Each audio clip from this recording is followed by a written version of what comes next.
Eh ben, c'est parti, on va commencer. Donc, le sujet de ce soir, intelligence artificielle et humain, qui apprend de qui? Donc, qui apprend de qui? Donc, on va parler apprentissage, on va parler intelligence artificielle et humain, bien évidemment, mais on va aller surtout au-delà des stéréotypes. Pourquoi j'ai mentionné les stéréotypes? Eh bien, parce que c'est un sujet, l'intelligence artificielle, où il y en a énormément. Je vous en ai mis une petite liste, c'est non exhaustif. L'IA est un super cerveau, l'IA est objective. Une bonne IA n'a pas besoin de humain dans la boucle. Plus de données égale meilleure IA. L'IA va remplacer la créativité humaine. Donc ça, c'est plutôt des aspects positifs, entre guillemets, enfin, en tout cas dans le côté camp IA. Et vous avez l'inverse. On arrive facilement à reconnaître un texte d'IA. L'IA n'a pas d'affect ni d'émotion. Elle va remplacer les emplois, etc., etc. Il y a tout un ensemble de stéréotypes qui mènent à plein de questions qui sont très intéressantes et on va en aborder quelques-unes. J'aurai absolument pas le temps de tout aborder. Donc là, ce qu'on va faire ce soir, c'est un voyage. On va venir effleurer la la surface de ce sujet vaste qui est l'apprentissage et notamment l'apprentissage concernant l'humain et l'intelligence artificielle. Chaque sujet abordé, c'est une conférence à elle seule. Donc, voilà, l'idée, ça, c'est de vulgariser et de vous donner des premiers éléments de réflexion. Alors, souvent, en conférence, pour ceux qui n'ont pas l'habitude et qui arrivent pour la première fois, on commence à se présenter parce que c'est important de montrer qu'on est situé. On ne vient pas de nulle part et forcément on a un regard sur le sujet. Donc, me concernant, je suis docteur en physique appliquée et informatique. Donc, le sujet de ce soir, bah, forcément, c'est mon domaine et donc j'ai un regard biaisé sur le sujet. Et voilà, j'ai une passion pour la vulgarisation, d'où la conférence de ce soir qui est une conférence de vulgarisation sur le sujet de l'intelligence artificielle, mais aussi sur la pensée critique. Donc, dans le cadre de l'association, méthodologie, mais aussi à titre personnel. Alors justement, à titre personnel, je pratique l'IA dans mon métier, mais aussi, et c'est pour ça que je commence à faire ça, aussi pour exercer mon esprit critique. Ça peut paraître contradictoire pour certains, mais par exemple, j'ai conçu des outils pour analyser des contenus de sites pour arriver à voir quelle est la crédibilité de ce site, de l'information qui est présentée, est-ce qu'il y a des biais, est-ce qu'il y a des sources, etc., etc. Ça a été utilisé, on a fait tout un travail, une méthodologie pour étudier la rhétorique du procès Mazan. On l'a fait avec des humains, on l'a fait aussi avec des IA, on a comparé les deux. Si ça vous intéresse, il y a une conférence, vous pouvez la demander, et il y a des articles en ligne. Et j'utilise aussi l'IA, comme je disais, pour travailler la pensée critique à titre individuel. Par exemple, je vais faire un outil de ce qu'on appelle d'entretien épistémique. Bon, on parle souvent de maïotique.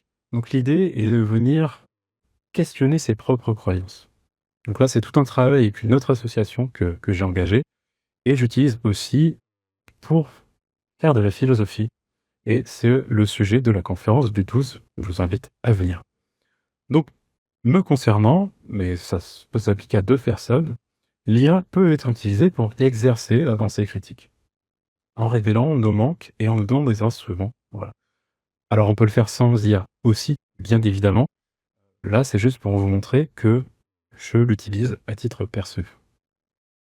Alors l'IA, bah, elle est partout, en se faisant d'aller conscience, et même si vous voulez pas l'utiliser, difficile de passer à côté, difficile en tout cas de ne pas en discuter, difficile de ne pas y penser et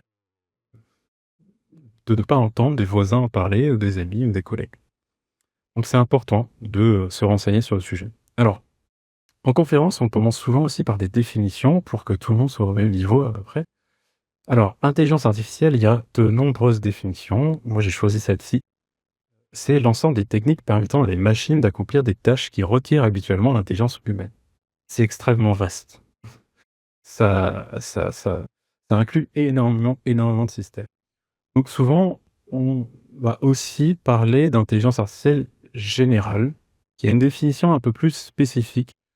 C'est des intelligences artificielles qui ont la capacité à s'adapter à des problèmes nouveaux, au-delà de domaines spécialisés. Et donc là, dans ces cas-là, on se rapproche de la notion d'intelligence telle qu'on la conçoit pour nous, êtres humains. et la capacité d'acquérir de nouvelles compétences et pas juste les accumuler. Alors, pour évaluer cette intelligence, on a des outils pour les humains, mais on a aussi des outils pour les IA, notamment ce petit outil où l'idée, c'est que vous avez des schémas de figures assez abstraites que l'on va colorier. Donc on vous donne comme ça des éléments sur lesquels l'IA et l'humain vont essayer d'apprendre, et on vous donne un dernier élément à droite, et l'idée c'est de compléter les couleurs, donc d'essayer d'anticiper. Voilà, donc là on est face à une situation nouvelle, que ce soit pour des humains ou pour des IA, et à partir de ça on peut quantifier les performances des IA et des humains. Donc là c'est ce qui est fait. Tous les petits points, c'est des modèles d'IA, notamment de grands modèles de langage, on va en reparler juste après. Et tout en haut à droite, vous avez l'humain. Donc ici, c'est le score qui est représenté en fonction du coût en dollars. Voilà, c'est un choix pour évaluer la performance de ces systèmes. Donc, ce qui est intéressant à voir, c'est que plus on avance dans le temps, plus les IA, enfin, ce type d'IA, se rapproche en termes de performance de celle de l'être humain. Alors, l'un des plus gros stéréotypes, c'est qu'on parle souvent d'intelligence artificielle. En réalité, il y en a tout un tas. C'est pas un seul bloc. Il y a des familles qui ont des objectifs différents, qui n'ont pas les mêmes forces, pas les mêmes biais, pas les mêmes risques et pas les mêmes usages. Ça, c'est extrêmement important de l'avoir en tête. Mais pour simplifier, je vais souvent parler juste de l'IA. Donc, ayez bien en tête que quand je parle de l'IA, je parle au sens général. Et ce que je vais faire, c'est que je vais beaucoup parler dans ce qu'on appelle les LLM, donc les grands modèles de langage, qui sont actuellement les IA les plus médiatisés. Alors, ChatGPT, DeepSeek, Llama, Claude, etc., etc. Je vais m'appuyer sur ces IA-là pour parler d'apprentissage. Alors justement, l'apprentissage, c'est pareil. Il y en a énormément de types d'apprentissage différents concernant l'IA. J'aurai absolument pas le temps de tout évoquer. Encore une fois, on va juste effleurer la surface et je vais vous donner des premiers éléments de réflexion. Donc justement, ces éléments de réflexion, l'idée c'est d'avoir un point de vue critique. En tout cas, c'est ce que je vais essayer de faire et essayer de répondre à cette question, IA et humain, qui apprend de qui? Alors, je vais commencer par poser la question, est-ce qu'on est si différents, tout du moins en termes d'apprentissage? Alors, je vais commencer par un petit exercice. Si je vous donne le mot rouge, c'est un mot, mais peut-être que vous avez tout de suite la couleur qui vous vient en tête, et peut-être que vous avez d'autres images qui vous viennent en tête tout de suite. Un voisin qui a une écharpe rouge, un manteau rouge, ou peut-être que vous pensez à un camion pompier, à d'autres couleurs. Peut-être que vous pensez à des fleurs, des roses, un coucher de soleil, des pommes, des cerises. Voilà, vous avez peut-être des premières images qui vous viennent en tête. Vous faites des connexions entre ce mot rouge et d'autres éléments. Et là, en évoquant ces autres éléments, peut-être que vous vient en tête d'autres informations. Quoi. Camion, voiture, rue, bus. Peut-être que votre voiture à vous est rouge. Peut-être que vous venez de manger une pomme rouge, etc., etc. Vous avez comme ça des connexions qui se font dans votre cerveau. Eh bien ça, on peut le faire aussi avec des IA. Enfin, c'est ce qu'on fait avec des IA. Ici, c'est un exemple que j'ai fait avec un outil. Pour ceux qui s'intéressent, je peux leur donner accès, qui permet de représenter ce qu'on appelle des cartes sémantiques. Et donc ici, on retrouve exactement la même chose. On retrouve rouge en plein milieu en bleu, et on retrouve d'autres éléments, d'autres mots qui sont groupés par type, qui sont catégorisés. Donc ça, c'est une carte en 2 dimensions, donc c'est facile à lire pour nous, humains. En vérité, quand on parle de sémantique dans les intelligences artificielles, on est sur des espaces qui ont... Bon, là, il y a 300 dimensions, mais en vérité, on peut avoir énormément de dimensions. Alors, pour ceux qui ne ça parle pas, en mathématiques et en physique, on a l'habitude de travailler avec tout un tas de dimensions. Pour la plupart des gens, on vit dans un espace à 3 dimensions, voire 4 pour ceux qui ont connaissance de l'espace-temps. Eh bien, en informatique, en mathématiques, on peut avoir des espaces avec énormément de dimensions, et chaque dimension, c'est des représentations assez abstraites. Mais je vais vous donner une analogie pour essayer de comprendre, mais attention, ça reste une analogie. Imaginez que, par exemple, si je prends le concept de poule, on va avoir une dimension qui correspond en fait au poids de cette poule. Une dimension qui correspond à la taille, etc., etc. Chaque dimension correspond à un paramètre qui va définir cette poule. J'insiste, dans les vrais modèles, c'est pas ça les dimensions. C'est vraiment des concepts beaucoup plus abstraits. Mais c'est pour vous donner des bases pour essayer de comprendre la suite de mon discours. Alors, dans ces espaces-là, on va pouvoir représenter des vecteurs. Par exemple, le vecteur poire ou le vecteur jaune, le vecteur pomme et un vecteur informatique.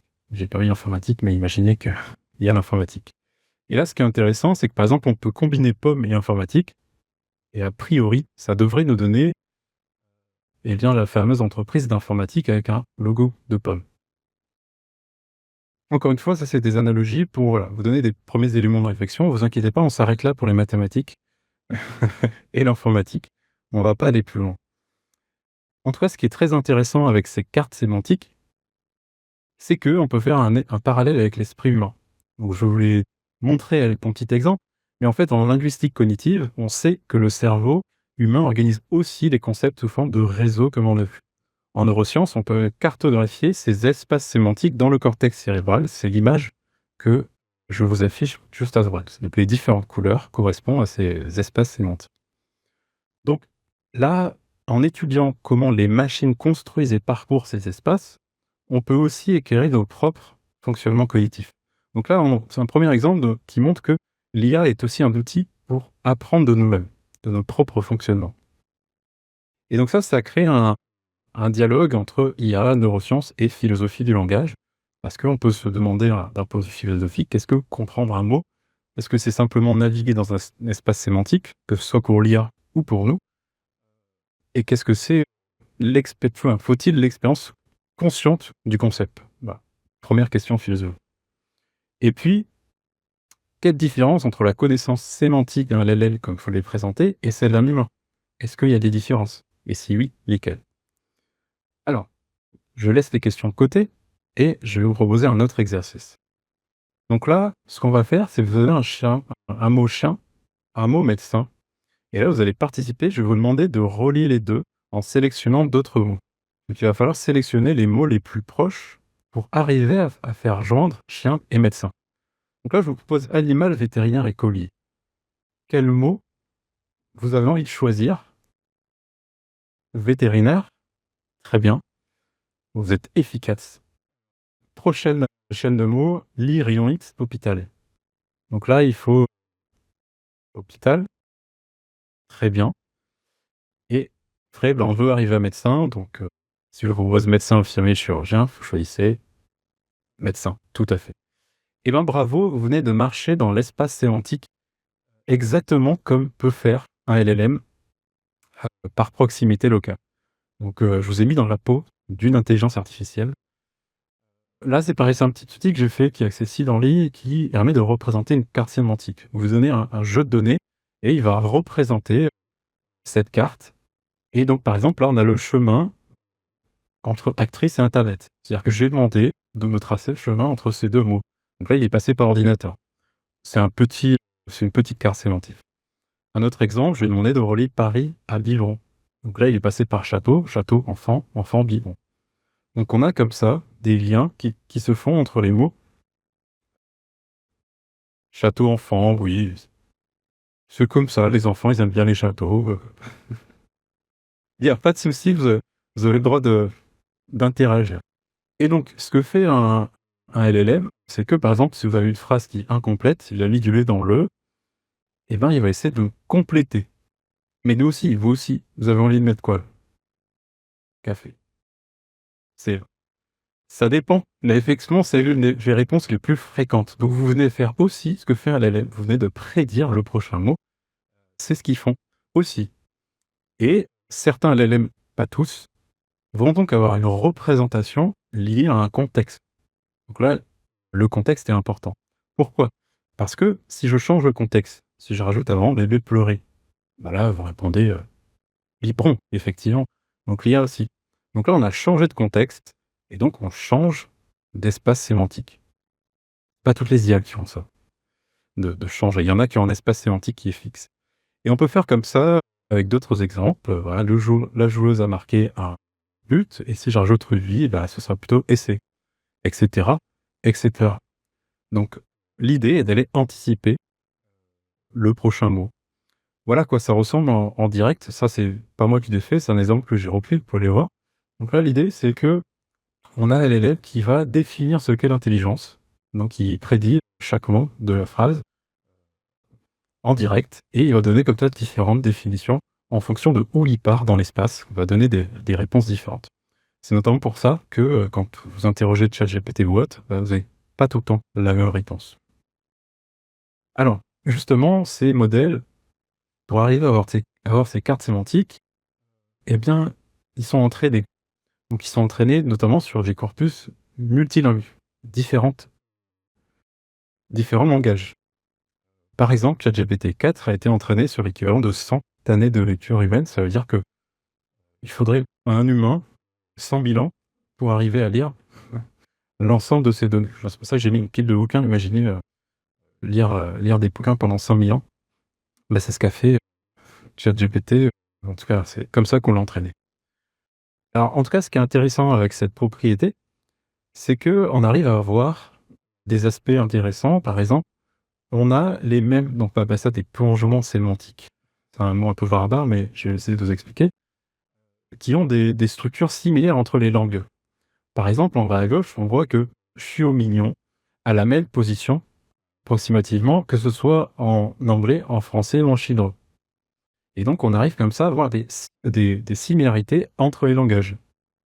Là, je ne vais pas vous rentrer dans des détails, mais c'est la structure grammaticale de différentes langues. Et on voit qu'on a des mêmes structures, des structures comparables. Donc, on arrive à observer, grâce à l'IA, ces similarités en termes de sémantique.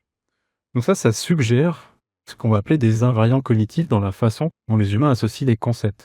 C'est-à-dire qu'on arrive à observer la façon dont cognitivement on construit ces concepts et comment on va joindre les mots. Donc ça laisse à penser que les modèles ne font pas que à l'idée des mots, ces modèles de langage. Leur performance sur des tâches complexes suggère qu'ils arrivent au moins à imiter des capacités cognitives. On va justement rentrer plus en détail là-dedans. Alors, il y a pas mal d'études qui sont très récentes, qui révèlent notamment que les LLM sont capables de résoudre des tâches de théorie de l'esprit. Alors, pour ceux qui ne connaissent pas la théorie de l'esprit, je vais vous donner un petit exemple, mais c'est le fait de faire des tests, par exemple, de fausses croyances. Petit exemple qui est le suivant.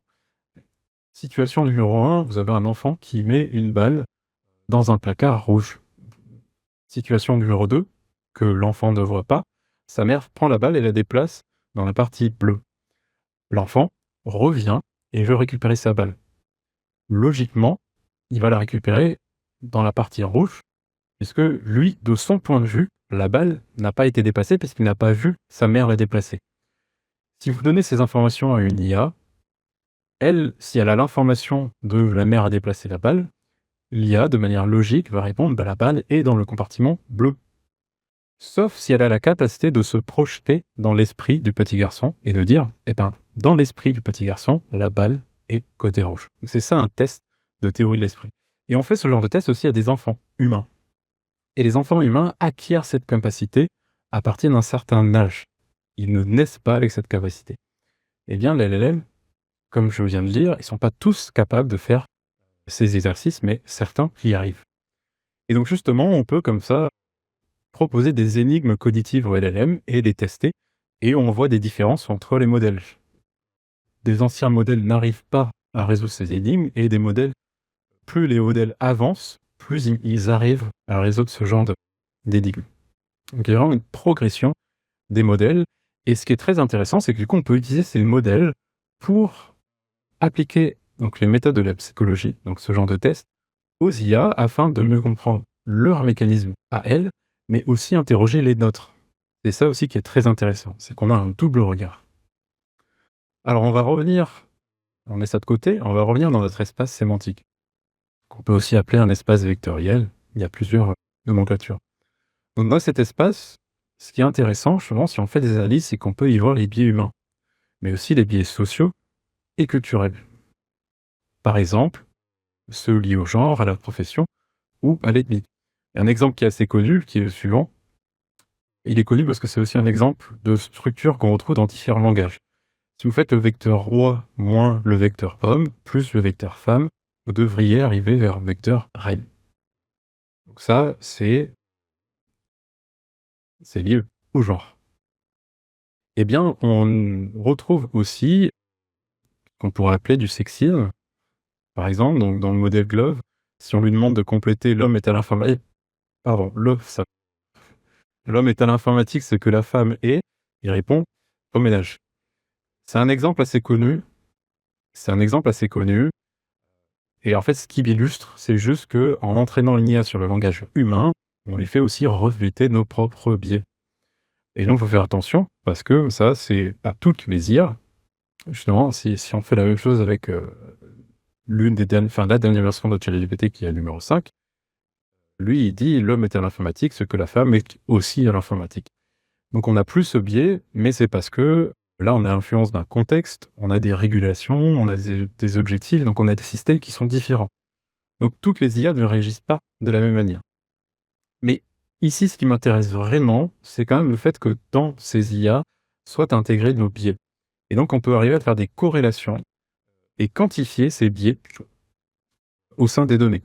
Par exemple, c'est un travail qui a été fait ici, qui était de représenter la, la- les métiers à représentation féminine forte, et donc plus le modèle le rapprochait, enfin, ça permettait d'évaluer, de voir si ces métiers étaient rapprochés de la notion de féminin ou pas. Donc on voit que infirmière, libraire, danseuse, donc c'est catégorisé en tant que représentation féminine forte, et inversement, ingénieur, charpentier, mécanicien, plutôt masculin.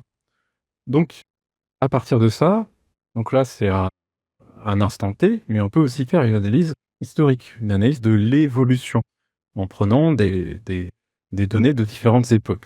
Donc c'est ce qui a été fait ici, où ce que l'on voit, donc la courbe en vert, c'est la proportion de femmes qui occupent des postes catégorisés comme masculins. Donc on voit une progression.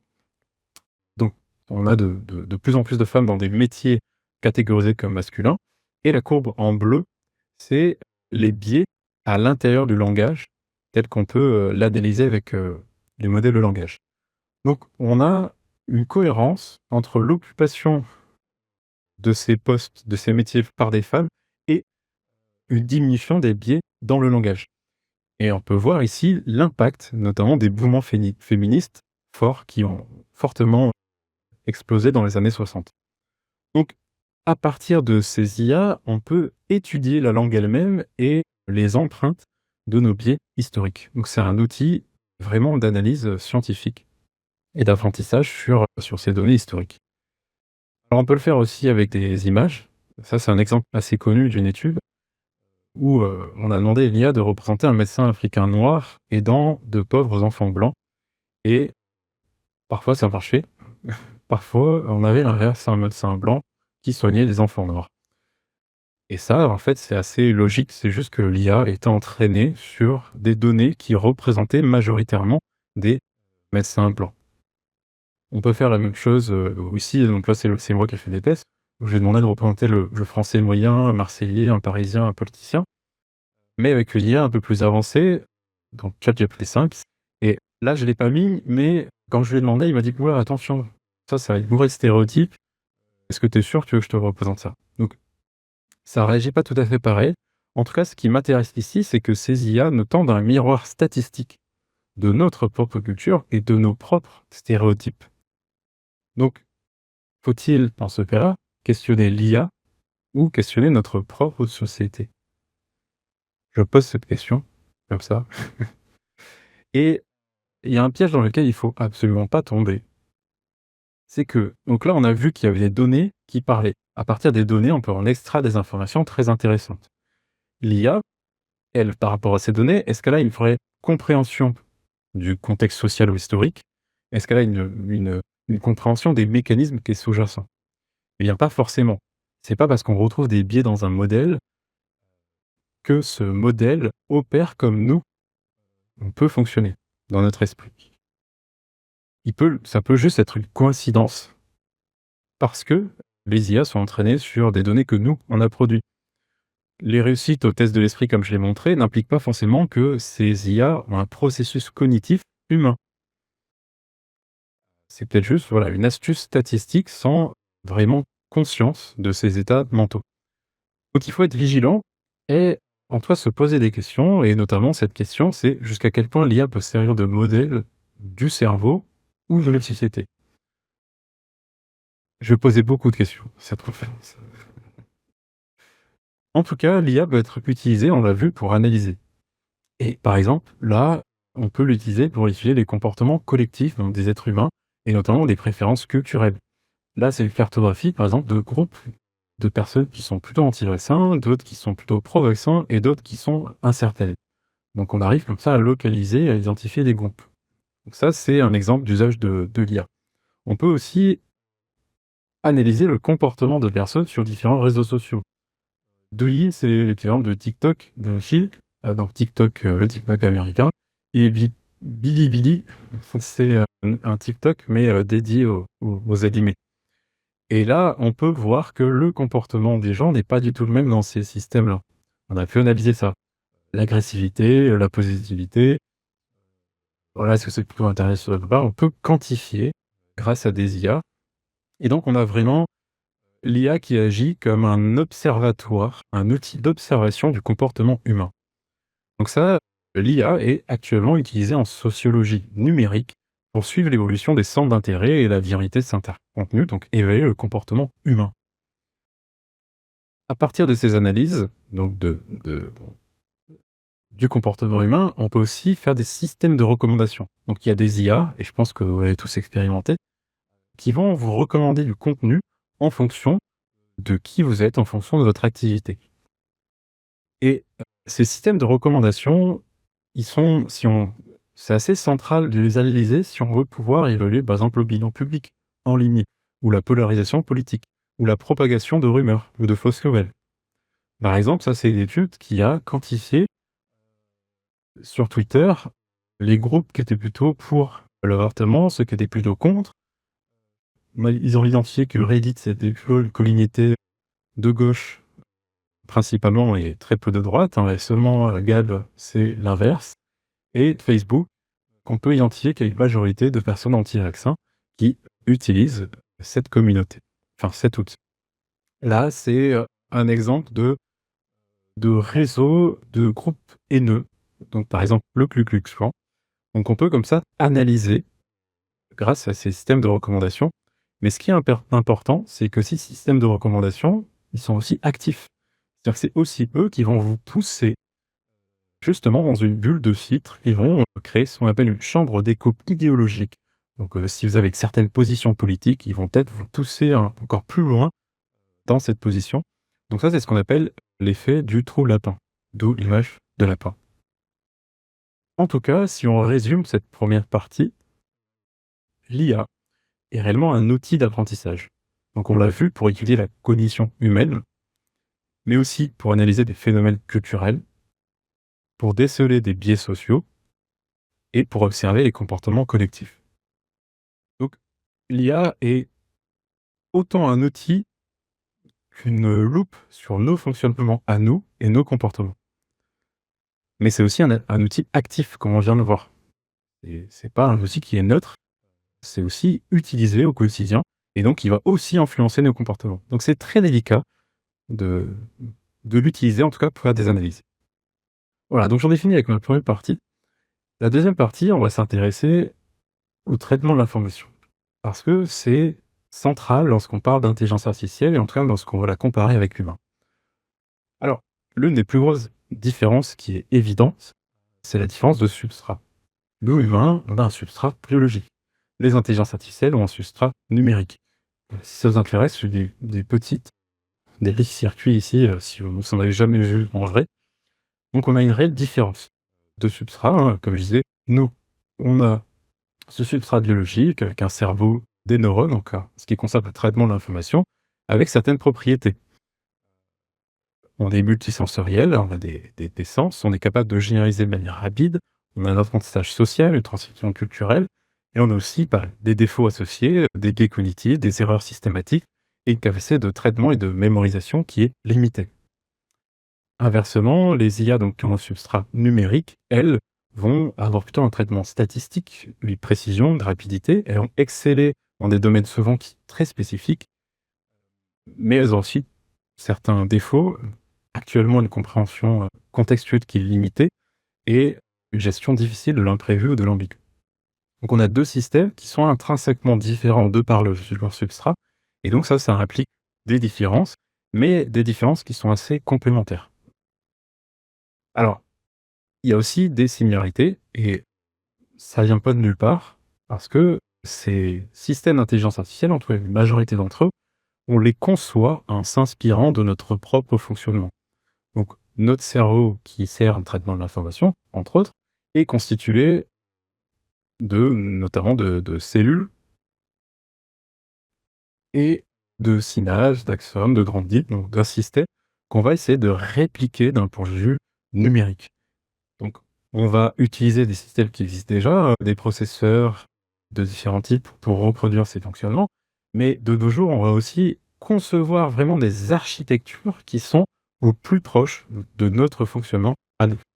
Donc ça implique forcément qu'on a des similarités dans ce traitement d'information. C'est intrinsèquement différent du fait de notre substrat, mais il y a quand même des similarités. Si on prend l'humain, donc un bébé, il va notamment apprendre par imitation. Il va observer ses parents, il va observer son entourage, il va apprendre pareil ses erreurs, il va faire une erreur, ah bon ok, donc il faut que je réagisse différemment. L'IA va faire la même chose. Il va y avoir les mêmes mécanismes, même si c'est pas tout à fait du même type. Bien évidemment, l'IA, elle, c'est un traitement numérique. Mais, comme je disais, on a des mécanismes similaires. Par exemple, là, les graphiques, ce qu'ils montrent, c'est que on a certaines capacités qui émergent chez les IA au bout d'une certaine capacité, comment dire, de traitement. Et ça, on peut faire un équivalent chez les enfants. C'est-à-dire que si vous voulez enseigner les mathématiques à votre enfant, la multiplication, par exemple, il va falloir l'exercer un certain temps avant qu'il arrive à comprendre le concept de multiplication. Donc on a comme ça des parallèles qui sont possibles. Dans les deux cas, on a aussi des erreurs. On n'est pas parfait, on a des biais, on a ce qu'on appelle des surapprentissages, je vais y revenir, et parfois des généralisations qui sont incorrectes. Je vous donne un petit exemple. Donc ça, c'est pour tout le monde, a priori, une image de chien. Eh bien, pour beaucoup d'IA, ce n'est pas un chien. Là, c'est la même image, en tout cas pour vous, c'est les deux mêmes images. C'est pas forcément le cas pour toutes les IA. Pour certaines IA, l'image qui est pas tout à fait au centre, mais presque, c'est bien un chien, celle à côté, c'est autre chose. Un chat, un tyrannosaure, etc. Je je sais plus. En tout cas, dans cet exemple-là, je sais que c'est assez clair. Par exemple, si vous prenez donc une image de panda, pour tout le monde, c'est un panda, pour l'IA, c'est un panda, mais par un processus mathématique, on peut mélanger le panda avec un gibbon. Ça donne l'image qui est tout à droite d'un autre panda. Enfin, en tout cas, pour nous, c'est un panda, mais pour certaines IA, c'est un gibbon. Donc, humain et IA ne voient pas la même chose. L'IA, ici, a un biais. Alors, on peut considérer que c'est l'IA qui a plutôt un biais à ce niveau-là. Ces biais-là visuels, ils existent aussi pour les humains. Là, on a l'impression de voir un bonhomme et une danseuse, alors que c'est pas du tout le cas. Ça, c'est ce qu'on appelle des pareidolie. Donc l'erreur existe chez les 2 entités, mais n'est pas forcément de même nature. Alors, je vais vous proposer un petit exercice, et là, il va falloir être très attentif. C'est l'exercice le plus difficile de la conférence. Il y a des repères, nord, sud, ouest, est, et je vous présente 4 petits éléments. Il y a, que j'ai nommé Caso, Bobs, les poux et les lui, et je vais vous montrer différents comportements. Il va falloir observer attentivement, attention. Donc là, j'ai mis Caso avec les poux, et ils vont réagir en présence. Je mets Caso avec Bobs, ils vont aussi réagir. Je continue, je mets Bobs avec les poux, un autre comportement. Et enfin, Bobs avec UI. Voilà, j'ai de nouveau un autre comportement. Maintenant, je mets UI, Bobs et les... À votre avis, où va se situer Bobs? Où ça? En bas à gauche? Et bien par au sud, ouais, c'est tout à fait. Où j'ai eu la bonne réponse. Il est possible que vous soyez trompé aussi. Il y a les 2. En tout cas, c'était un petit exercice pour vous montrer la puissance de la généralisation. C'est-à-dire que là, vous êtes face à des situations que vous connaissez pas. Enfin, je pense que c'est la première fois que vous les rencontrez. Les prénoms, je les ai choisis de manière exotique. Je doute que vous connaissez quelqu'un qui a ces prénoms. Donc voilà, c'est nouveau. Mais là, avec ces quelques exemples, vous avez créé des hypothèses et vous allez anticiper des comportements. Vous avez aussi le risque de vous tromper. Peut-être que certaines personnes se sont trompées en faisant des suppositions erronées. Vous allez absorber et par mimétisme, vous allez créer un modèle interne. Par exemple, vous avez dit dans votre tête, si Caso fait zigzaguer Bob, alors peut-être que lui qui ressemble, etc., etc. Vous construisez un modèle dans votre cerveau face à cette situation. Et l'IA va faire exactement la même chose. Elle va construire des modèles face à ce genre de situation. Donc, on a, IA et humain, des fondements en termes de mécanismes d'apprentissage qui sont semblables. Par exemple, l'importance de répéter des exemples, avoir différentes situations. Et on va faire de l'induction, c'est-à-dire aller du particulier au général. Là, c'est ce que vous avez fait. Je vous ai donné des exemples particuliers et vous avez construit des, des informations générales. On a des processus cognitifs similaires. Par exemple, on commence par observer, inférer et ensuite généraliser. On va reconnaître des similitudes et on va imiter et interpréter. Et on a aussi des sources d'erreurs qui sont communes. Si on a trop peu d'exemples, humains comme IA, on peut faire des erreurs. S'il y a des exemples qui sont non représentatifs, on va mal analyser. Il y a une petite erreur sur le slide. Si on a des mauvaises règles, on peut arriver à des conclusions absurdes, etc., etc. Donc l'apprentissage est extrêmement important et les données sur lesquelles on s'entraîne est aussi extrêmement important. Là, c'est un exemple assez connu. Voilà, si on entraîne une IA à identifier les chats et les chiens, on va lui donner en entrée un ensemble de chats, un ensemble de chiens. Si vous lui donnez un chapin, il aura du mal à répondre. Bon, déjà, il s'est pas entraîné sur les lapins, mais même nous, humains, on se dit, bah, est-ce que c'est un chat? Est-ce que c'est un lapin? Voilà, on va se dire, c'est pas trop. Il y a des IA qui vont répondre, c'est un chat ou c'est un lapin. Il y a des IA qui vont dire comme nous, bah, c'est bizarre quand même ton exemple. Alors, je vous présente plusieurs individus qui est capable de tous me les nommer. Ouais, c'est chaud. Oui, j'ai pris des exemples exotiques. Je pense que personne n'est capable de même en citer la moitié. Ou alors, bravo à vous. C'est effectivement des cas exotiques, mais qui existent tous. Le dragon bleu des mers, le grand esturgeon. Alors l'esturgeon est assez connu, mais on sait rarement à quoi il ressemble. Le kikadi en Chine, etc., etc. Même en bas à droite, là, celui qui ressemble à Yoda existe et il habite au Brésil. Mais il est en voie d'extinction, je crois. Je vous en présente d'autres. Pareil, est-ce que vous savez tous les nommer? Bon, a priori, non. Bref, je vais être prêt. Par contre, vous allez créer des associations. Vous allez peut-être vous dire que celui au centre ressemble à un renard. Donc il va peut-être adopter un comportement du renard. En bas à droite, ça ressemble à Caroline Top. On s'attend à ce qu'il aille dans la terre pour l'enlever sortir de terre. En bas à gauche, ça ressemble à une vache. On se dit, peut-être que c'est un comportement d'une vache. Et en haut à droite, eh bien vu, c'est une erreur. En haut à droite, il n'existe pas. Donc effectivement, il y en a qui ont compris, bravo.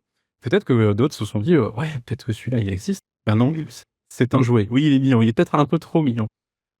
C'est un jouet, mais c'est pour vous montrer qu'on peut faire des erreurs. Bon là, c'est un peu forcé, mais si vous n'êtes pas entraîné sur ces données, si vous avez jamais vu ces animaux dans des livres, ou qu'on vous l'a jamais appris à l'école, bah, vous avez une grande chance de vous tromper comme l'IA, en fait.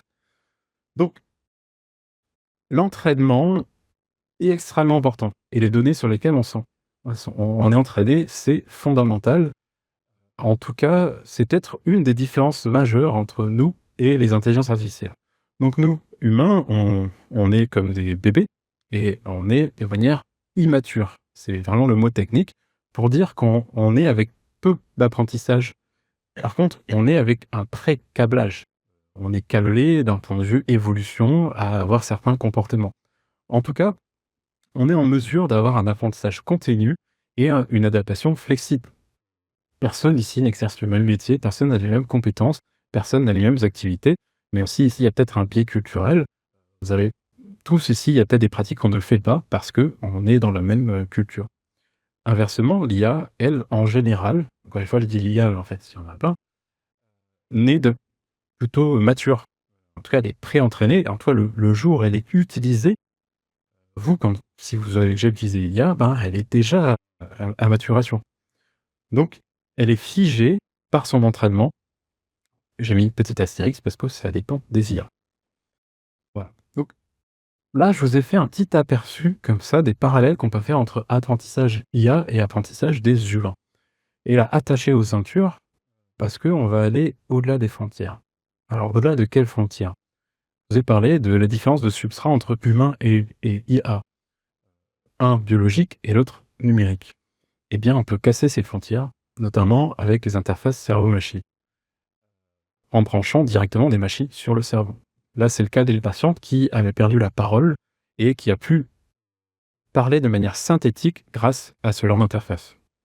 Là, c'est le premier homme à avoir tweeté par la pensée, donc sans écrire avec ses mains, grâce à une interface cerveau-machine.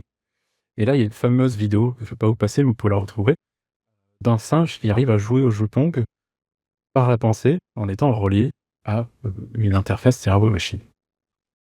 On peut aller encore plus loin, attaché vos cœurs pour ceux qui sont sensibles. On peut faire ce qu'on appelle des IA biologiques.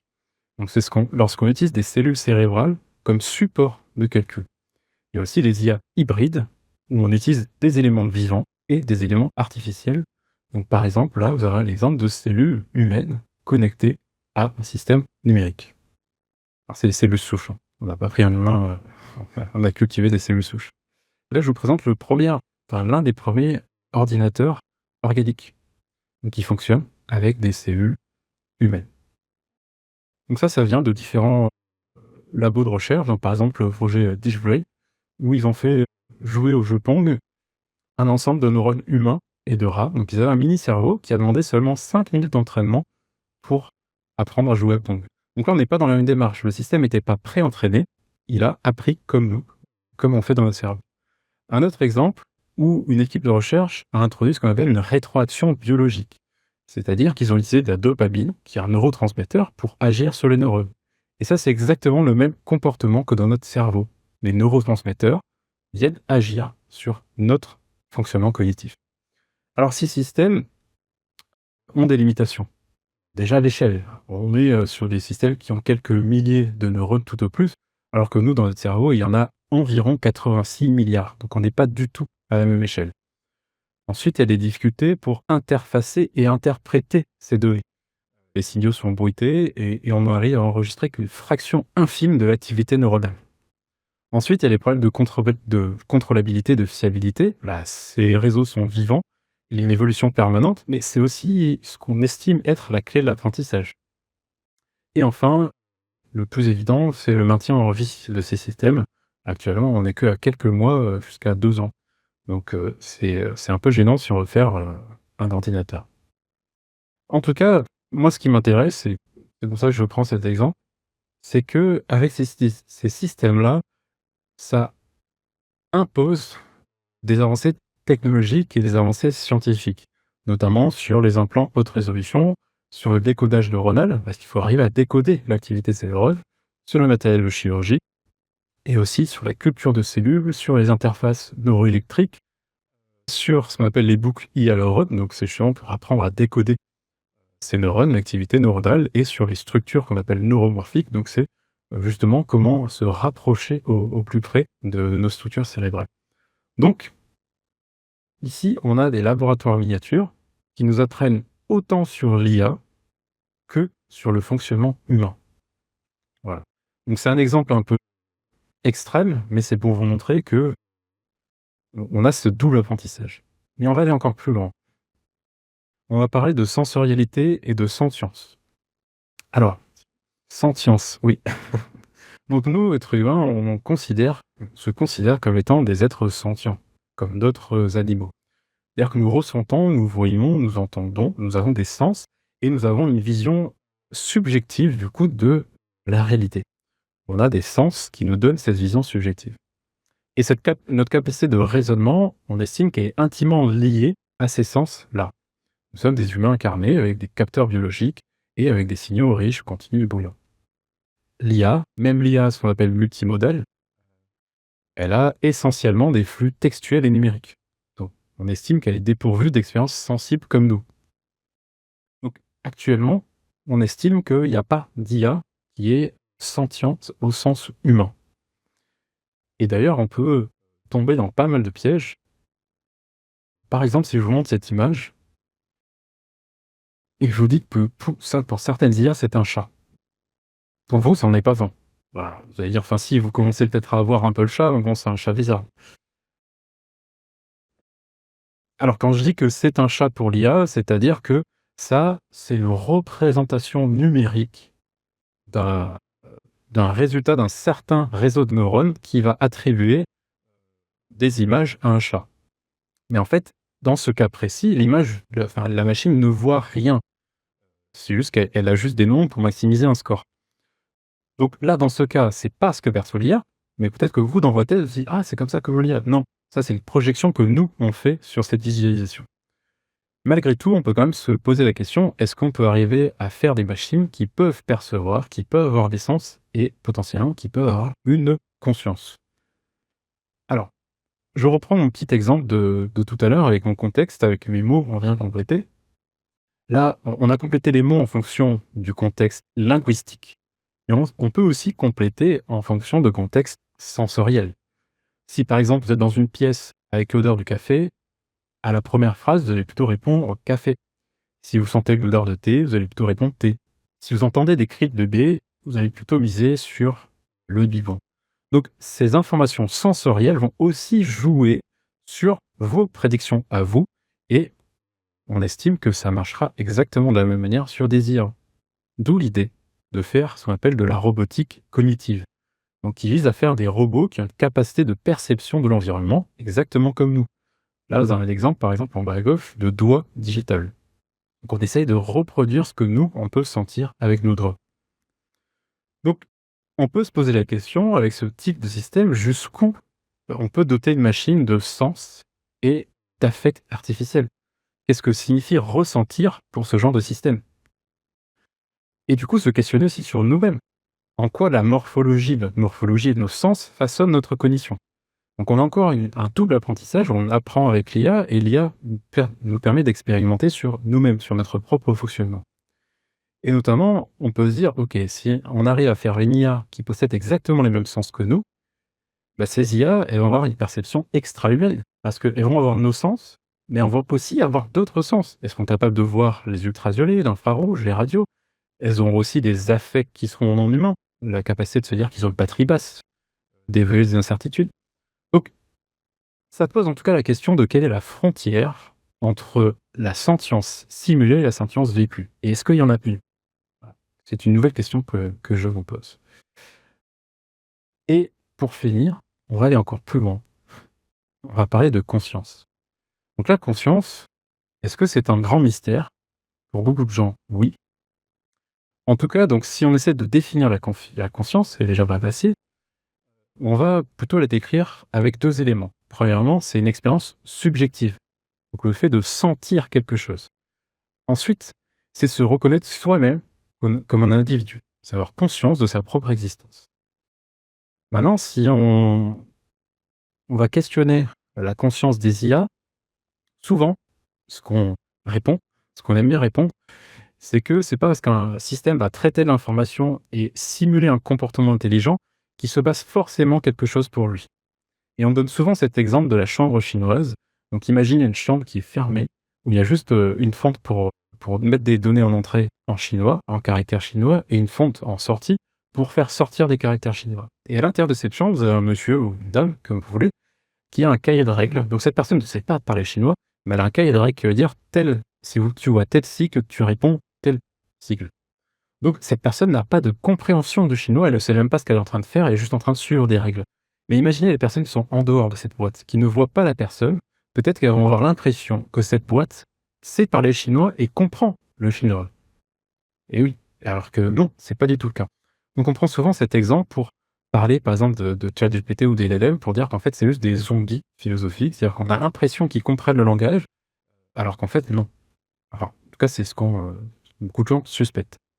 Alors, c'est des suspicions, mais il y a peut-être des tests pour essayer de voir est-ce que ces entités sont conscientes.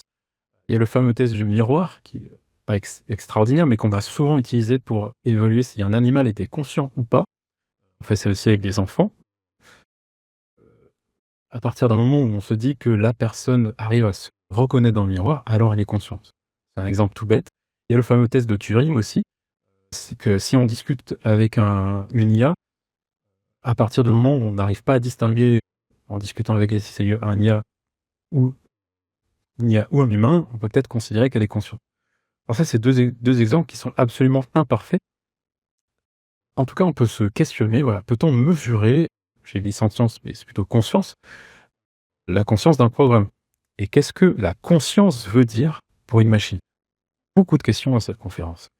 Donc je suis désolé, ça va être très frustrant, je vais pas y répondre. En tout cas, la conscience, c'est pas si mystérieux, en tout cas d'après les chercheurs. Il y a de nombreuses théories qui essaient de l'expliquer, qui sont très modernes, notamment qui définissent la conscience comme une certaine activité neuronale, en général, due à une certaine architecture de notre réseau neuronal. Et il y a tout un tas de théories que je n'aurai absolument pas le temps de décrire, mais peut-être dans une autre conférence, si ça intéresse des gens.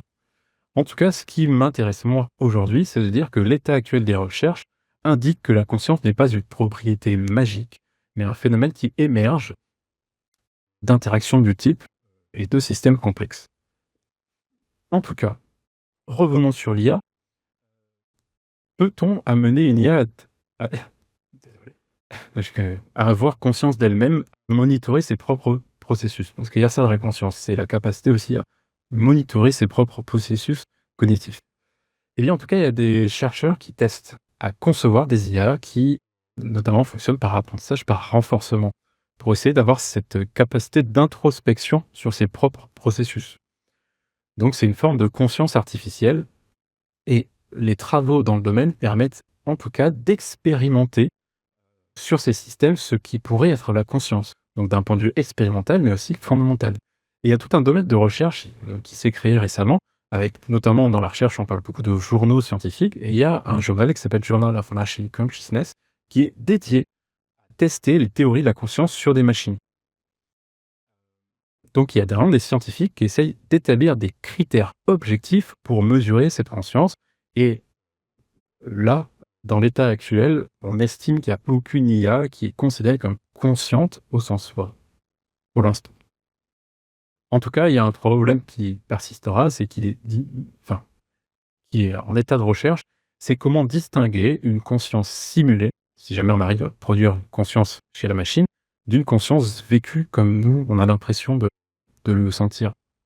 C'est un problème qui est difficile. Alors, j'en ai fini avec toutes mes questions et avec mon tour d'horizon, et notamment en voyant ces intelligences artificielles biologiques et hybrides, vous êtes peut-être posé pas mal de questions éthiques. C'est un sujet central quand on parle d'intelligence artificielle.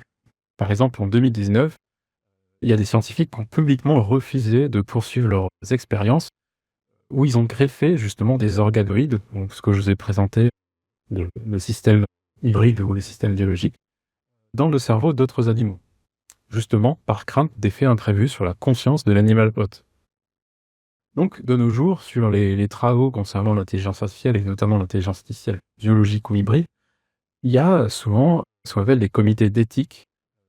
Donc, c'est des comités qui intègrent des philosophes, des juristes et des représentations de la société civile dans les projets de recherche pour justement discuter des enjeux éthiques de ces développements. Parce qu'on peut vraiment se poser des questions, voilà, que se passe-t-il lorsque l'ordinateur n'est plus un simple algorithme, mais un réseau de cellules vivantes? Peut-on créer, même involontairement, une forme de conscience? Alors, il y aurait énormément de choses à dire sur les aspects éthiques et philosophiques. Je vais juste en passer quelques-uns, mais ce serait une conférence entière qui est prête. Donc, si vous pouvez me dire après, on va là, on va là. Mais par exemple, l'émergence d'inégalités.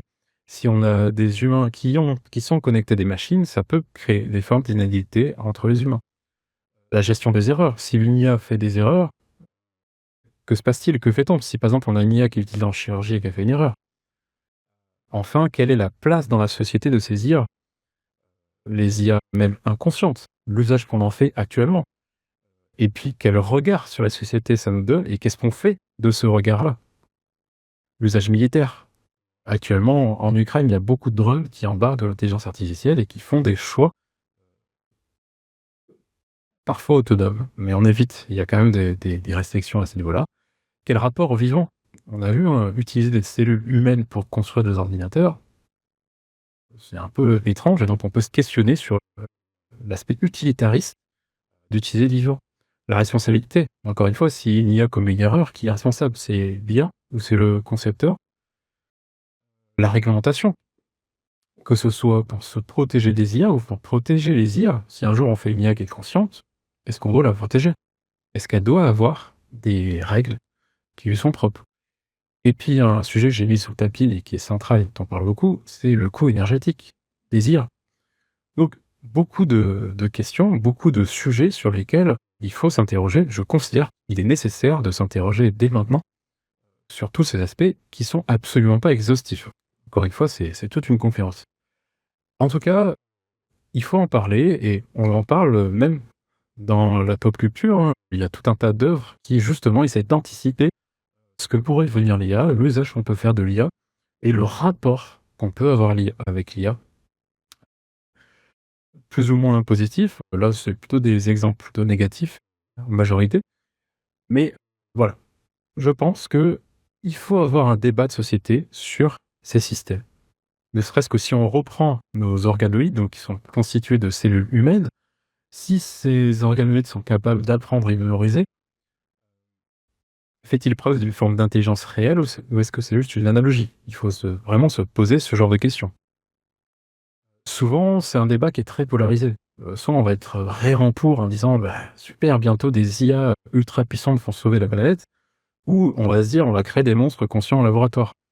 J'ai repris mon petit panda parce que, du coup, l'exemple de panda que je vous ai montré avant, ça sert à hacker aussi des IA. C'est-à-dire qu'on peut arriver à hacker des IA.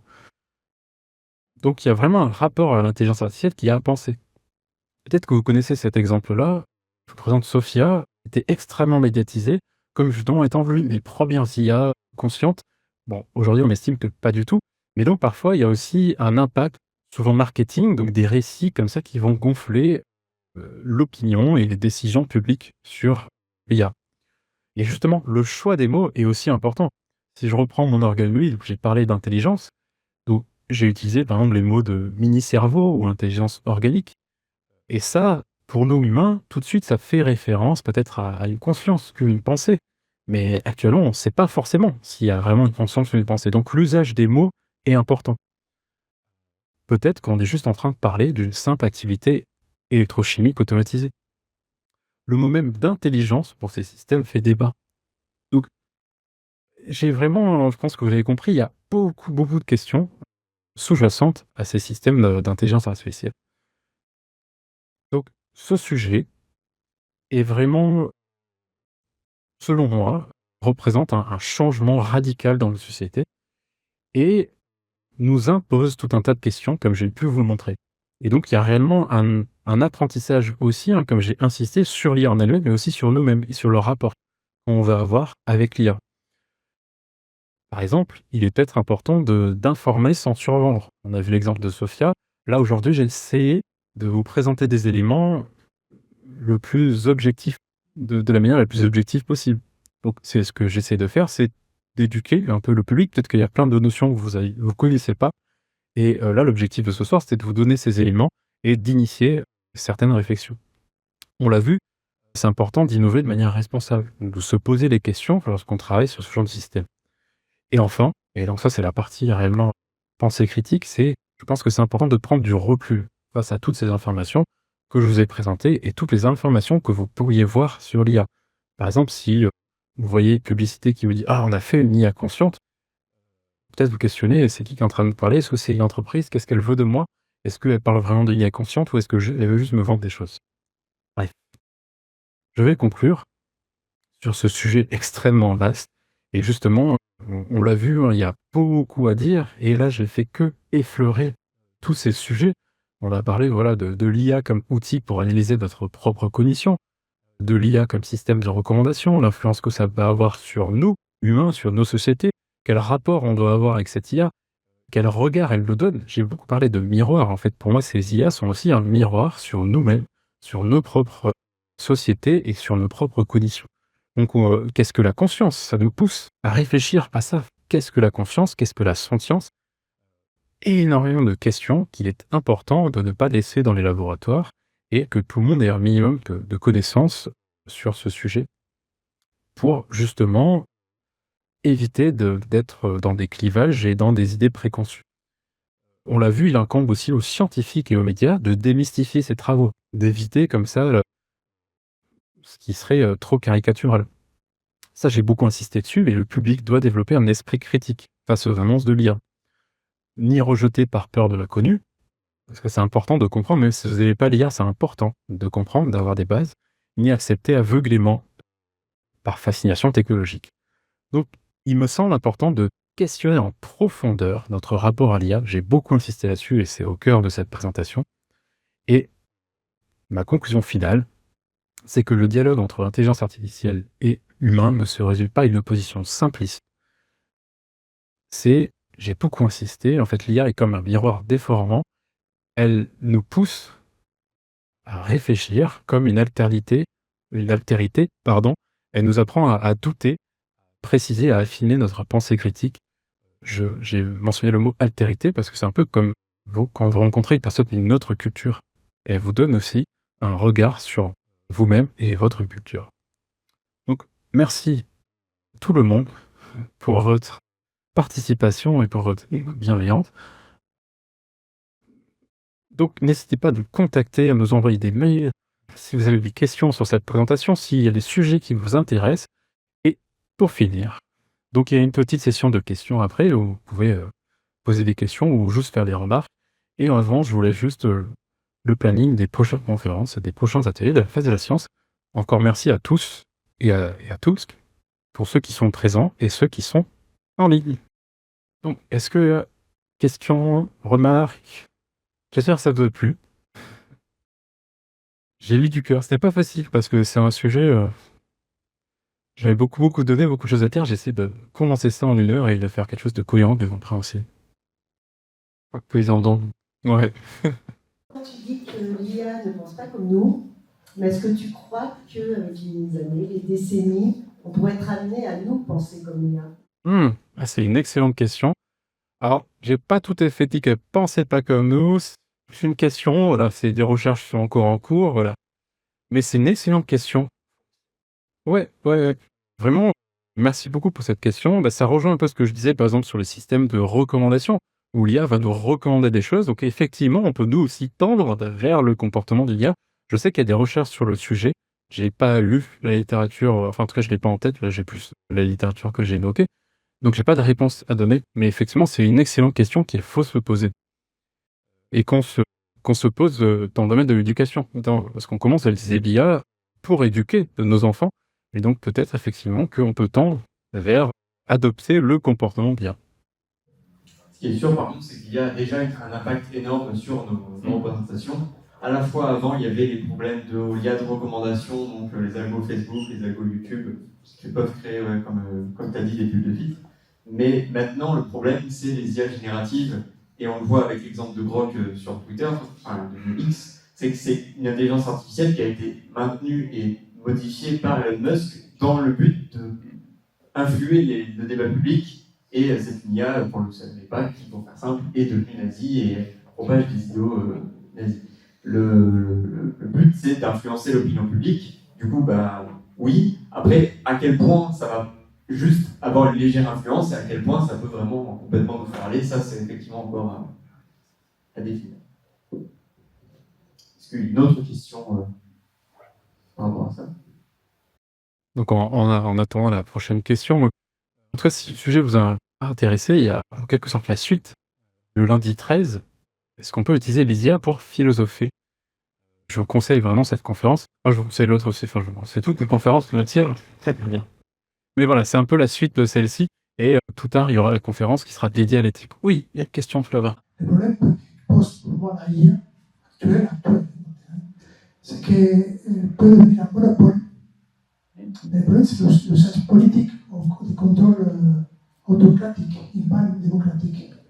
Je pense que le mélange entre des acteurs économiques très puissants comme Elon Musk et des autres acteurs dans le monde, plus le contrôle central, ça pose problème. Est-ce que vous pensez comme ça, vous et les gens qui possèdent là? Merci. Oui, merci pour cette question. Effectivement, c'est un sujet que j'ai absolument pas évoqué, mais qui est central. C'est un positionnement aussi qu'on assume dans l'association, c'est qu'il n'y a aucun sujet qui est neutre politiquement. Et effectivement, l'IA, elle est encore moins. Tout à fait, il y a des monopoles financiers, industriels, mais aussi culturels. La plupart des IA sont entraînées sur des données nord-américaines. Donc des données, donc il y a un biais au niveau des données elles-mêmes. C'est-à-dire que la plupart des IA savent très bien parler anglais. Si vous leur demandez de parler un dialecte africain assez... je suis désolé, c'est un peu péjoratif de dire anecdotique, mais l'idée n'est pas d'être péjoratif. Elle aurait du mal, parce qu'elle n'a pas été entraînée sur ces données. Donc oui, il y a énormément de biais, et effectivement, d'un point de vue politique, c'est central de se questionner sur l'usage de l'IA. Et évidemment, c'est une question centrale qu'il faut se poser. C'est pour ça que j'insiste que l'IA est un débat de société de nos jours, et il faut qu'un maximum de personnes aient un minimum de connaissances, ce genre de connaissances, par exemple les biais culturels, c'est extrêmement important. Merci pour cette question. Comment l'IA doit faire la différence entre les vraies nouvelles et les fausses nouvelles? Comment l'IA fait la différence entre les vraies nouvelles et les fausses nouvelles? C'est une très bonne question. C'est justement un gros travail que je fais et que j'ai présenté au début. On a le même problème avec les humains. Comment un humain fait pour savoir si une information est vraie ou une information est fausse? Et c'est pour ça que je fais un usage de l'IA, c'est que l'IA parfois des meilleures capacités que la moyenne des êtres humains, par exemple, pour évaluer un consensus scientifique. Si je demande ici, peut-être que la plupart d'entre vous ne connaissez pas toutes les théories sur la conscience que je vous ai évoquées. Donc si je questionnais dans un bar, l'un d'entre vous, sur qu'est-ce que la conscience, vous allez me dire... et en fait, je vais pouvoir, moi, vous raconter n'importe quoi sur la conscience, vous allez absorber ce que je dis et dire « Ah ok, il a raison, il a l'air sûr de lui ». Peut-être que la plupart des IA vont dire « Bro, c'est en train de me raconter, là, c'est n'importe quoi sur la conscience ». L'esprit critique qui va se situer. C'est ça, c'est une très bonne question. En fait, moi j'avais assisté à une conférence qui justement disait grosso modo que l'IA n'a pas d'esprit critique. Je suis pas tout à fait d'accord avec ça, justement. C'est une question compliquée. Pour moi, l'IA en tant qu'outil, comme je l'ai présenté au début, peut servir déjà pour nous, même exercer notre esprit critique, mais aussi pour nous aider. Justement, avec l'IA, on peut lui demander quel est le consensus scientifique, qu'est-ce que tu penses de la question. Alors après, il ne faut pas accorder une confiance parfaite à la réponse, mais en tout cas, ça peut nous donner des éléments, nous, de réflexion pour adopter une posture critique. Donc, j'ai pas une réponse parfaite, parce que justement, c'est un travail de recherche que je fais et que d'autres personnes font sur quel rapport, justement, de l'IA vis-à-vis de l'esprit critique, vis-à-vis des informations. Mais c'est encore une fois aussi quel rapport on a aussi face à ces informations. Encore une fois, on a cet effet miroir. Merci en tout cas pour ces super questions. Oui, il y a pas d'autres questions. Alors, en tout cas, c'est vraiment, elles sont, je trouve, à titre personnel, qui sont excellentes. Bonsoir. Merci beaucoup, très intéressant. Il y a eu très rapidement une petite mention du coût énergétique de la chose. C'est mon domaine pour l'énergie, et dans mon domaine, dans les news, on voit beaucoup de grosses boîtes, notamment américaines, passer des contrats avec des constructeurs de petits réacteurs nucléaires pour directement mettre les réacteurs à côté de Google, etc., histoire d'avoir un impact énergétique plus faible possible en émissions de vapeur par le gaz à effet de serre. Je voulais savoir s'il y avait eu des études, un peu des méta-études sur le côté coût en énergie, mais gain d'une certaine manière. J'ai à réfléchir notamment sur le fait que, par exemple, en tant que physicien également, j'ai tendance à faire des simulations qui vont prendre un certain coût énergétique. Et entre un modèle qui va utiliser beaucoup d'énergie au début, mais qui, une fois entraîné, va me faire ma simulation en quelques secondes et va me prédire en quelques secondes, ou alors le fait de faire moi mes simulations et tout ça, est-ce que il y a des études sur les potentiels gains énergétiques, justement, entre faire les études déterministes à chaque fois ou entraîner le modèle d'avant?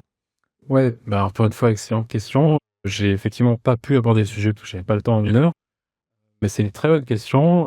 Alors, j'ai pas les études en tête, mais en tout cas, je sais que le Shift Project a sorti un rapport récemment sur le sujet, parce qu'on travaille aussi avec eux, on travaille avec le Shift Project sur d'autres sujets, sur les freins et croyances aux transitions écologiques.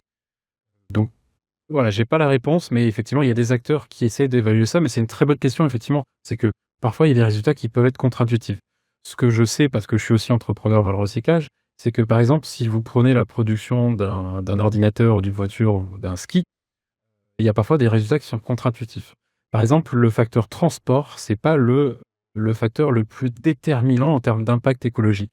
C'est plutôt la production de ces éléments, l'extraction de matières premières et le mix énergétique des usines.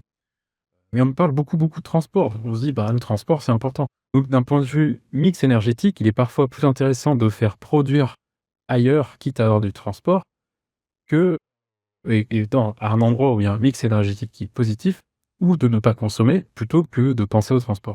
Et je pense qu'effectivement, pour l'IA, c'est la même chose. C'est-à-dire que on peut avoir une pensée intuitive qui peut-être est véridique, effectivement, et peut-être qu'il ne l'est pas. Donc c'est important, en tout cas, pour souligner l'importance de cette question, d'avoir une approche rigoureuse du sujet, de s'y intéresser, de l'évaluer.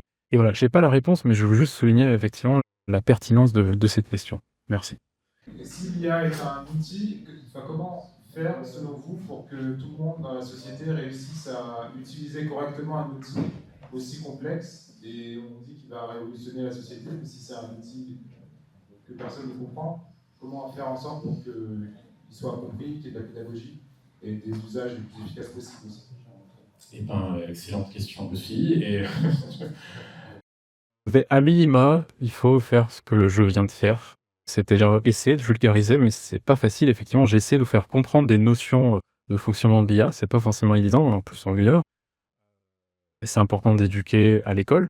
C'est ce qu'on fait aussi dans l'association. On intervient dans les écoles, collèges, lycées, mais aussi les universités et les laboratoires de recherche, parce qu'il y a aussi des personnes adultes, effectivement, qui ne savent pas utiliser ces outils ou qui connaissent pas ce qu'il y a derrière ces outils. Donc c'est important d'aller vers ces personnes aussi. Il ne faut pas s'attendre à ce que tout le monde se renseigne par soi-même. Il faut aussi mettre en place des politiques pour justement aller éduquer, aller donner ces informations. Donc il faut promouvoir ce genre de démarche, donc la nôtre, hein, je nous fais de la pub, et c'est ce qu'on essaie de faire, de transmettre ces informations. Et comme le sujet justement de la politique, c'est où on met les priorités, et donc peut-être qu'il y a une priorité à mettre sur l'éducation, si justement on veut répondre à cette question, et pas d'autres domaines. Ce qui est particulier, je me permets de rajouter quelque chose, c'est que cette technologie a de particulier qu'elle a été déployée et les gens essaient de la comprendre, puis après là peut-être qu'il va y avoir un processus de politisation qui fait que on va donner des lignes rouges dans les prochains mois, les prochaines années. Mais c'est un peu bizarre parce qu'il y a des technologies qui normalement sont beaucoup discutées en amont et après, si jamais elles passent les tests de conformité, etc., sont déployées dans le grand public. Et là, au contraire, en fait, la technologie, elle est déjà en train de nous impacter fortement. Et du coup, on est en train d'après d'essayer de rattraper en disant, peut-être que y a des implications que politiquement, on n'est peut-être pas tous d'accord. Et du coup, le débat est rendu impossible par le fait que c'est déjà déployé, c'est déjà en train d'évoluer très très vite et ça nous échappe. Par exemple, si je prends le cas de l'énergie, je ne suis pas spécialiste, mais ce que je connais un peu mieux, c'est la productivité économique dans le travail. Que l'IA impacte le travail pour le rendre plus productif dans certains contextes, c'est assez évident. Le truc, c'est que pour savoir si c'est rentable, il faut voir tout ce que l'IA nous a coûté en termes d'investissement économique et se dire si au global, ça a été compensé. Et si au contraire, l'investissement était au global pas rentable. Pour l'instant, les estimations sont assez pessimistes. Pour l'instant, on n'est pas sûr qu'on va récupérer notre mise de départ. On n'est pas sûr que, juste en termes de coûts économiques, l'argent public et l'argent en global encore plus qui a été investi valait le coup. Du coup, est-ce qu'en tant que société, on n'a pas fait une monumentale erreur en investissant là-dessus? Voilà, je vous laisse ça. Ouais, et en fait, on a le même type de réflexion avec les autres outils, par exemple les réseaux sociaux. C'est pareil, on a subi des réseaux sociaux, on ne les a pas pensés avant, et encore moins d'un point de vue éthique et politique. On les a suivis, et c'est maintenant qu'on se pose des questions sur quel impact des réseaux sociaux sur notre société. Mais c'est pareil pour le train. Le train, peut-être que personne s'attendait à ce que ce soit utilisé pendant la Seconde Guerre mondiale pour favoriser des génocides. Donc effectivement, à chaque fois qu'on a un outil qui apparaît, il est important le plus rapidement possible de le prendre en main, de le questionner, de s'interroger et en général, on le subit d'abord comme l'a évoqué, Hugo. Oui, ça dépend, effectivement. C'est pour ça que j'insiste, et ça, c'est une position qu'on assume dans l'association, c'est que tout, même un sujet, même si je vous parle de mathématiques, c'est politique parce que je vais choisir un certain angle. Et effectivement, tout outil a des usages, et donc c'est une question politique derrière, c'est qu'est-ce qu'on va en faire en tant que société, et quel rapport on va avoir ça. Donc oui, c'est une question évidemment politique. Moi, je voulais revenir sur le fait que certains spécialistes de l'IA s'en détournent. Hormis le fait que ça peut poser un problème moral, je vais peut-être avoir une réflexion du con, mais en fait, j'ai l'impression que les générations actuelles développent plutôt l'esprit critique par rapport à l'IA. Et j'ai un peu peur que les générations futures qui auront été biberonnées à l'IA n'aient pas cet esprit critique et perdent justement en connaissance. Donc est-ce que c'est le fait que certains spécialistes se détournent de ça, c'est parce qu'ils ont peur de ce que peut devenir l'IA, ou c'est parce qu'ils ont peur de ce que peut devenir l'humain? C'est encore une fois une bonne question. Je pense qu'il y aurait plein de réponses. Ça dépend des gens. À titre personnel, par exemple, je me suis exactement posé la question qu'il y a eu tout à l'heure. Moi, j'utilise l'IA pour stimuler ma pensée critique, mais du coup, je me questionne à chaque fois, est-ce que je suis pas en train de m'imprégner des mécanismes de l'IA? Donc, est-ce que ça n'a pas une influence sur moi? Et effectivement, après, ça dépend peut-être des chercheurs. Moi, comme je disais, j'utilise l'IA et je suis tout le temps en train de me dire, oh, quel est mon impact énergétique? Donc, effectivement, j'essaie de me limiter, mais comme vous le dites, peut-être des gens qui ont l'habitude d'utiliser l'IA se questionnent pas et en fait, utilisent l'IA pour choisir leurs vêtements sans jamais se questionner de ce qu'il y a derrière l'IA. Par exemple, on parle souvent de l'intelligence artificielle en pensant que c'est autonome, alors qu'il y a beaucoup de travailleurs, notamment dans les pays sous-développés, qui travaillent pour l'IA, et donc ils font partie de l'IA, qui vont taguer comme ça des images à dire bah, c'est un chien, bah, c'est un chat. Donc effectivement, il y a ce risque. Je pense que quand on est habitué, mais pas que pour l'IA, mais quand on est habitué à un certain usage, on ne se pose plus ces questions, on n'a plus cet esprit critique. Donc c'est pour ça que c'est important de remettre une dose, comme j'essaie de le faire, d'esprit critique, que ce soit sur l'IA ou sur tout autre sujet. Et sur le cœur de l'association, c'est de prendre tout un tas de sujets et comme ça te réinjecter une dose d'esprit critique. Donc oui, je pense que oui, et je pense qu'il sera toujours nécessaire d'aborder ces sujets avec un esprit critique. On a une deuxième question. Oui. Existe-t-il une IA accessible au grand public qui soit éthique et qui soit plus neutre, du moins? Oui, bah c'est une bonne question. Pareil, j'aurais pas la réponse précise parce que je connais pas toutes les IA, il y en a un paquet. Il y en a qui disent que par exemple Claude ou Llama sont plus éthiques que ChatGPT ou autres. Voilà. J'ai pas regardé d'études qui va quantifier ça. Vous pouvez utiliser l'IA qui est sur mon site, qui elle, où je mis des filtres justement, donc là c'est plutôt des IA philosophiques, mais je peux que vous les conseiller. Mais non, j'ai pas la réponse exacte, mais effectivement c'est une bonne question. Là, c'est un truc qu'on va conseiller de faire pour cette conférence, j'ai absolument pas eu le temps de faire, c'est justement de vous proposer des petits flyers pour justement vous dire, bah, telle IA est comme ça. Bon, j'ai pas eu le temps, mais je pense que c'est important de le faire et il y a des ressources qui existent en ligne. En tout cas, il faut se poser la question, effectivement, et il faut aller se renseigner avec prudence, avec pensée critique, justement, sur ça. Oui, très important de se poser la question. Donc, dernière question. Et après, vous pouvez quand même venir me voir et discuter, ou voir Hugo, ou voir d'autres personnes de l'association. Et il y a Alain aussi qui se balade derrière. N'hésitez pas. Oui. Qui m'a motivée en disant que les femmes on a plus de mal à prendre la parole, et moi particulièrement. Mais en plus, c'est pas très clair. J'ai peut-être une petite remarque et une question aussi. Mais, parce que je suis psychiatre et parfois le parallèle là et je suis pas forcément à fond de neurosciences.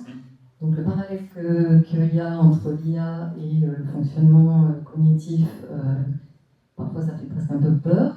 Et l'autre, ma question, c'est ce qui différencie l'homme de l'animal, c'est que l'homme a conscience de sa mort. Et là, l'autre fois, un de mes patients me racontait qu'en recherche apparemment en IA, une des IA était destinée à être détruite, et a priori elle l'a su, et elle a cherché à se répliquer dans le dos de... Ça fait peur, c'est vrai. Oui, alors je l'ai évoqué Justement, j'essaie de prendre des pincettes sur ces parallèles entre cognition humaine et l'IA. J'ai pris des pincettes parce qu'il y a beaucoup de questions. On n'a pas toutes les réponses. Et effectivement, j'ai insisté aussi sur l'usage des mots. Effectivement, les mots sont importants, donc ça peut faire peur. Il faut être vigilant vis-à-vis de ces mots. Et il faut aller au plus près de la recherche pour essayer de comprendre ce qui est sous-jacent. Et en fait, votre question résume un peu tout ce que je dis dans ma conférence. C'est pareil, il faut être vigilant, oui, par rapport aux annonces. Il faut prendre du recul par rapport aux annonces, être vigilant, vraiment, c'est extrêmement important, et c'est vraiment la conclusion de ma conférence. Et en fait, justement, tous vos questionnements, c'est pareil, quand j'ai construit la conférence, vous l'avez vu, il y a beaucoup de questions. En fait, c'est un sujet où il y a encore énormément de questions, tout azimut. Donc c'est pour ça aussi qu'en termes d'apprentissage, je trouve que l'IA nous pousse vers toutes ces questions et nous force. C'est presque un coup de pied. Allez-y, pensez toutes ces questions. Les frontières, c'est un peu ça aussi dans votre question, la frontière justement entre cette cognition artificielle, cette cognition humaine, est-ce qu'il y en a eu? Si oui, quelle est-elle? C'est tout plein de questions qu'on est en train d'évaluer, et voilà, j'ai pas la réponse, mais oui, c'est plein de grandes questions qui peuvent faire peur. C'est pour ça que c'est important, j'insiste, de se renseigner sur le sujet, un minimum, et avec vigilance. C'est ça. Moi, si je devais rajouter quelque chose, peut-être un peu aussi sur la question d'avant, quand vous posez une question, donc les IA, il y en a de toutes sortes, donc c'est important, je pense, de retenir que, comme tu disais tout à l'heure, il n'y a pas une IA, il y a des intelligences artificielles qui ont des buts et qui ont été construits et qui ont été pensés dans des buts très différents. Actuellement, c'est vrai que les IA les plus connues, c'est les grosses LLM de type ChatGPT. Et moi, si on me demande est-ce qu'il y en a des éthiques actuellement, je pense pas. Et ce serait comme demander est-ce qu'il y a des trains sans ingénieurs de train? Est-ce qu'on peut avoir des trains sans rails? Est-ce qu'on peut avoir des trains qui circulent sans gens qui ont construit des rails et tout un système de réseau de rails? Non, parce que fondamentalement, pour qu'il y ait des trains qui roulent, il faut tout ce système-là. Donc un outil, c'est un outil, d'accord, mais en fait, fondamentalement, les outils ne sortent pas de nulle part, c'est des gens qui disent on a besoin de se déplacer, donc on va construire ça, ça, ça, et à la fin, il y a des trains qui roulent. Donc pour que l'IA de type ChatGPT puisse exister, à un moment donné, il faut une énorme masse de données pour les entraîner, et ces données, à un moment donné, elles ne peuvent pas être que publiques et accessibles à tout le monde, ça demande un petit peu de voler des données qui ne sont pas à nous. Donc, à mon sens, quand les gens qui se mobilisent dans le doublage, dans d'autres endroits se mobilisent, il y a aussi ce côté de est-ce que fondamentalement des grosses IA, des gros modèles de langage, est-ce que c'est possible juste que ce soit éthique? Ça reste encore à démontrer, quoi. Mais ça, c'est un type d'IA parmi d'autres. Ouais, exactement. Donc voilà, j'espère que vous avez apprécié, et n'hésitez pas à venir les prochaines fois. Notamment le 9, il n'y a pas beaucoup de place. Il y a moins de place qu'ici, donc n'hésitez pas à réserver. Voilà, encore merci à tous et à toutes. Et donc,